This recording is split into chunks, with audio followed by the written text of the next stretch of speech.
Hi, this is Josh with MedSource Labs. I'll be giving a quick instruction on how to replace the batteries for our non-contact infrared thermometers.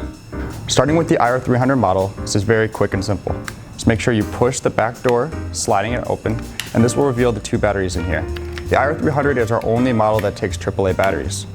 Once you replace these, you can slide it back in place so you hear the click. Looking at the IR200 thermometer, this is a very similar process to the IR300. Sliding the back door forward will reveal the batteries, which can then be replaced. Now, the IR200, along with the IR100 model, are the only thermometers that carry AA batteries. Sliding it back in place, you'll hear the beep and it is now functional again.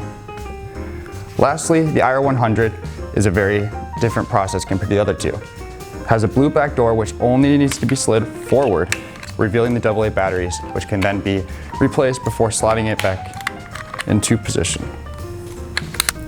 Thank you so much for watching this video. If you need further assistance, feel free to head over to our website, medsourcelabs.com, and there you'll be able to find further information regarding all three of our infrared thermometer models. Thank you.